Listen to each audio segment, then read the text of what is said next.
musiques là qui sont nées elles sont nées dedans et elles ont décuplé un mode de production. Il n'y a pas de rock, il n'y a pas de rock sans Presley, machin comme ça, mais il n'y a pas de rock sans la généralisation de la radio, de la télévision, de l'application de stratégie de marketing à la presse, les photos, enfin, tout ce qui accompagne connaît à partir. Et le disque, hein, c'est-à-dire qu'à partir de 1950, on sait fabriquer des disques en très très grande quantité, qui sont d'une qualité sonore bien meilleure et qui se peuvent s'écouter sur des appareils portables. À partir du moment où les ados peuvent écouter de la musique en dehors de la pièce de leurs parents, parce qu'avant c'était des gros appareils, on avait un dans la maison, on écoutait avec la maison.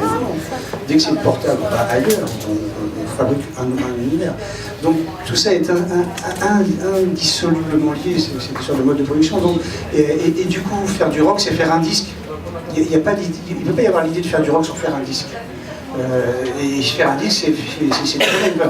Il y a tout un truc qui tourne. Donc, voilà, moi je trouve très normal et très sain qu'un jeune groupe se pointe avec ça comme on vit. S'il n'a pas l'envie, ben, il ne fera pas. Après, il faut qu'il apprenne à le faire et éventuellement à faire sans. Ça, c'est l'étape suivante. Quoi. Mais dire, quand on a 16-17 ans, parce que c'est de ça dont on parle, si on n'a pas la prétention de conquérir le monde, ça ne vaut pas le coup. Quoi. Et c'est peut-être là où se joue quelque chose d'important avec l'autre, parce que la société passe son temps à dire aux jeunes que non, ta place elle est là, là. Et les jeunes passent leur temps à dire ma place elle est là. Et vous parlez de multiplicité des médias, de la radio. François, est-ce qu'il y a une place pour le rock maintenant à la radio, pour le rock français? En fait, juste pour revenir, parce que ça revient en fait un peu à la communication, pour revenir à cette question-là, je pense que le problème c'est qu'en France, et c'est lié un peu à un état d'esprit général, c'est qu'on a tendance à pas prendre de risques. Et il y a beaucoup de groupes, et moi j'en côtoie beaucoup parce que je suis aussi musicien, et c'est ce que j'appelle le rock de droite. C'est des mecs, voilà, ils disent je vais monter sur scène 2 fois dans ma vie, je serai content, avant la trentaine, j'aurai sorti un EP, et ce sera cool, voilà. Et ça revient à la transpiration, c'est des mecs qui jouent pas pour jouer en fait. C'est juste pour dire j'ai été artiste, j'ai été musicien. Oui, en France, je pense que pour se faire connaître, ça passe par la com. Et oui, ça passe par du radio edit. Malheureusement. En tout cas, pour se faire connaître la com, il y en a, et est-ce qu'il y a de la diffusion après à la radio? Oui, il y a du rock en France, enfin il y a du rock en France, bien sûr, sur les antennes, etc. Comme il peut y avoir du rap, du hip-hop, du trip-hop, etc. Enfin, il y a du rock. Moi, le truc qui m'emmerde un peu en France, c'est que il y a plein de groupes qui sont pas connus et au final qui montent sur scène pour jouer, vraiment, parce que c'est leur passion, ils ont des trucs à dire, que ce soit au niveau des textes, au niveau de la musique. Ça, il n'y a pas à dire. Enfin, quand on a une guitare entre les mains, avec un ampleur de 100 watts derrière soi, faut envoyer le bousin, point barre. Et il y a plein de groupes qui le font pas, et pourtant qui sont connus. Et moi, c'est ce que j'appelle un peu le syndrome des un-rock. C'est qu'il y a énormément de groupes qui sont connus, et au final, qui n'ont pas... Alors, je me suis en train de me faire des ennemis, mais je m'en fous.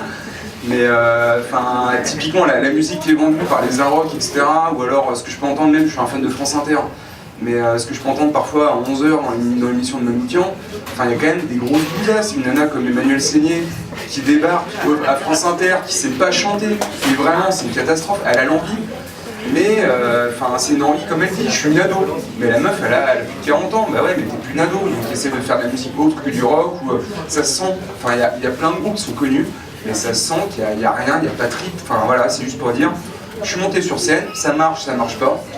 Et voilà, et des concerts, j'en ai fait beaucoup, notamment dans le milieu associatif, où on n'a même pas envie de bouger la tête. Et voilà, et le problème c'est que d'un autre côté, il y a quand même un truc que je remarque alors, dans le public parisien, je vais dire français mais plutôt parisien, c'est qu'il y a quand même des groupes qui envoient du pâté, qui sont là vraiment pour montrer, pour montrer leur trip. Et on voit un public aussi derrière qui a les bras croisés, qui est en train de dire ouais c'est pas mal, voilà, et je suis parisien, sans pure souche, pure beurre quoi, pur jambon beurre, et voilà, et c'est un peu triste. Et le problème c'est que ça bride des gens aussi, ça bride les musiciens. Je vais réagir. Et il n'est jamais allé dans un concert au Japon ou des pays comme ça, t'as pas le droit de te lever quoi. Tu n'as pas le droit de te lever au Japon. En même temps, j'ai pas les moyens. Non mais toi, il y a plein de pays où on reste assis et t'as des mecs qui surveillent quoi. Donc, non, et puis aux États-Unis, je te garantis que c'est plus du tout la même chose au Japon. Non, vraiment. Bon, moi j'ai vu des concerts. On va peut-être pas dans les mêmes salles. Et aux Non, non, États-Unis, le truc après c'est qu'au Japon c'est des salariés et ils sont en costard, mais je te garantis que quand ils sont vraiment bourrés, ils montent sur scène, ils dansent avec toi, ils sautent dans la batterie. Oh non, donne-moi ton email, j'atteste ça avec des vidéos de mes concerts au Japon. Je t'enverrai ça.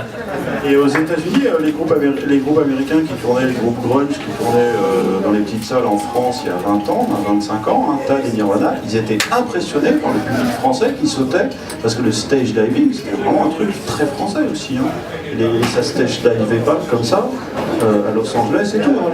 Il y avait beaucoup les Français étaient super excités et c'était peut-être aussi la musique qui s'y prêtait, quoi. Je parle de mon expérience, hein. Enfin, c'est pas une généralité. Et même quand on lit des bios, etc., et même dans la musique noire, il y avait quand même un dicton qui disait qu'un concert réussi, c'est quand on a se levé et que les sièges étaient mouillés, quoi. Mais voilà, non mais oui, c'était vraiment dans les années 50, au tout début du blues, comme on disait, quand au final quand les barrières ont commencé à être brisées, c'était ça, quand les squares au final, genre les petits Tu sais pourquoi ils hurlaient le public au début, hein, parce qu'ils n'entendaient pas ce qu'ils jouaient sur scène. C'est-à-dire que les Beatles, ils ont joué pour ça.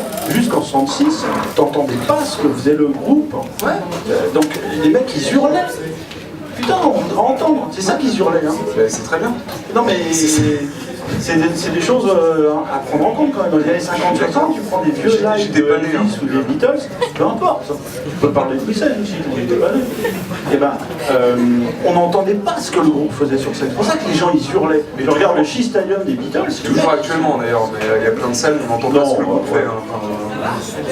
C'est pas. Non mais le son a fait. Il y a eu des améliorations au niveau du son, mais c'est vrai que voilà. Énorme.